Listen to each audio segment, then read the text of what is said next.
আমি নিজে গিয়ে ভোট দেব।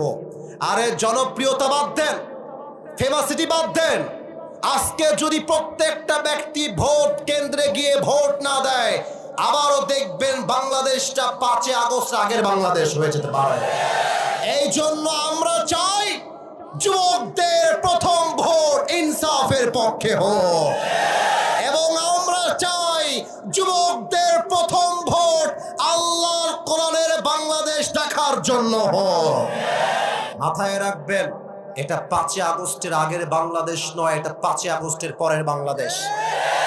আমি আল্লাহর নামে কসম করে বলছি, আমার সিরাজগঞ্জের ভাইরা, আগামীর নির্বাচনের সময়ে কোন চান্দাবাজ যদি আমাদের কেন্দ্র দখল করতে চায়, যুবকরা তাদের পিঠের চামড়া একটাও বাকি রাখবে না।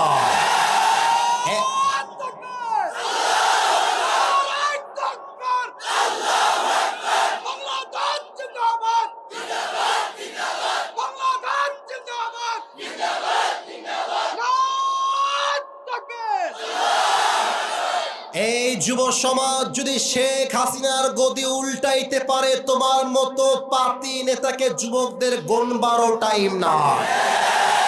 আর যদি কোন নেতা চাকু বের করে হুমকি দেখায়, মাথায় রাখবা, ইসলামে প্রথম অ্যাটাক জায়েজ নেই, কিন্তু ডিফেন্স অ্যাটাক জায়েজ আছে।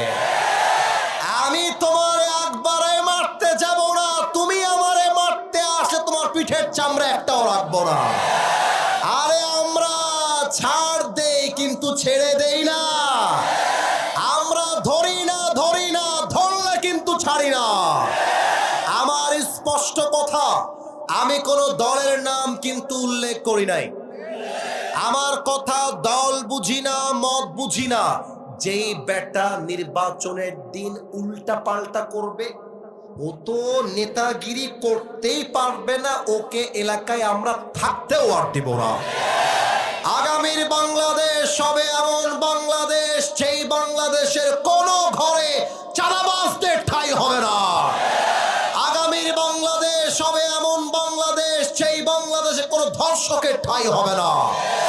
আমরা বলতে চাই, সমস্ত তন্ত্র মন্ত্রের কবর দাও, আগামীর বাংলাদেশ করতে হবে আল কোরআনের বাংলাদেশ। অতএব তুমি যদি সেই দিন নিহত হয়ে যাও, আল্লাহ তোমাকে শহীদ মৃত্যু দিবে, কারণ তুমি দেশের জন্য লড়াই করতে করতে শহীদ হয়ে গিয়েছো।